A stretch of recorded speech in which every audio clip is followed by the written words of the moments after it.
Hi there, I'm Alex, founder of Mail8, and today I'm thrilled to guide you through the process of efficiently maintaining a clean and mean list using Klaviyo. This essential practice isn't just about cutting costs, but it's about boosting your email deliverability and engaging with your customers more effectively. First off, let's talk about why keeping a clean list is crucial for your email marketing structure. A streamlined list ensures that your deliverability will get better and better over time and make sure that you won't land in spam and promotional folders when you're sending your email campaigns. It will make sure that you are contacting only the interested and engaged people in the brand. It will boost your open rates and it will boost your click-through rates as well. Today we'll automate this process, this cleaning process in Klaviyo, and it will be super easy to manage. Let's dive deep into the heart of today's tutorial, which is the sunset unengaged flow. This automation is your secret weapon against bloating your list, and it segments the people who haven't opened an email or haven't engaged with the brand or haven't been active on site for a certain period of time. I'll walk you through step by step how you can create this automation today for your brand, how to create the segment, and I'll give you some examples of the content that we use for our clients. First up, we'll navigate to Klaviyo segments and set up our criteria for unengaged subscribers. We want to choose people who opened email 0 times in the last 90 days and clicked 0 times in the last 90 days. And we want to place another definition, which is received an email at least 15 overall time.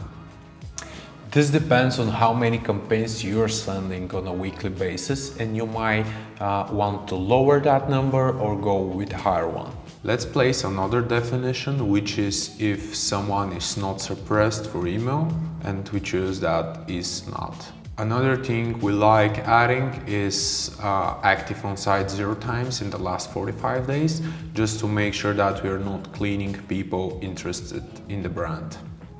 With our segment in place, now it's time to create our sequence. This sequence, it's all about rekindling the spark with customers who might drifted away.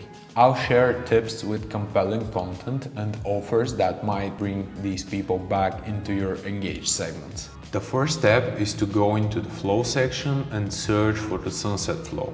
It's easier to use the pre-built one rather than starting from scratch. You can name the flow here and select the trigger from the drop-down menu.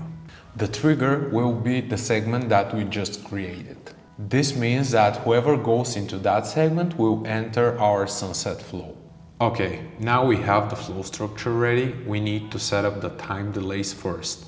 Based on our experience and testing, we found that for most of the e-commerce stores, the delays should be as follows: 1 day here after joining the segment and 10 days after the first email, if you're going to use 2 email structure, of course. What we like using here is plain text emails because we just want to make sure 100% that this email will land into the customer inbox and it feels more personal like that. To make a plain text email, you need to choose the email, then go to template, click the 3 dots here and choose change template. Now again, change template and choose text only from here. Yep. Now you're able to edit the text, and when you're ready, just click save content. Plain text doesn't have a preview, so we just need to edit the subject line. The idea of the sunset sequence is not just to cut your costs or boost your deliverability, but it's a nice place to try and bring these unengaged people back into your brand. That's why we like using the 2 email structure here. As for the first email, we are sending like, hey, haven't heard from you, haven't seen you in a while or something like that. And in the second email, we are giving them the biggest discount possible for the brand. I'll show you a few examples here that we are using for our clients. People in this flow have been engaged with the brand at some point, and that's why with the second email we want to give the biggest discount possible, because we want to try hard to bring them back into the engaged segment so they can continue receiving our emails. And it doesn't matter that maybe the first purchase from the sunset flow will not generate profit, but this person will continue receiving our emails and maybe place future orders. By implementing these practices, you not only enhance your email marketing efforts, but you contribute to a healthier bottom line. Got questions or need a further assistance? Don't hesitate to drop a comment down below and I'll make sure to answer all of your questions. Thank you for watching, and don't forget to like and subscribe to the channel if you like receiving email marketing tips for the future. Until next time.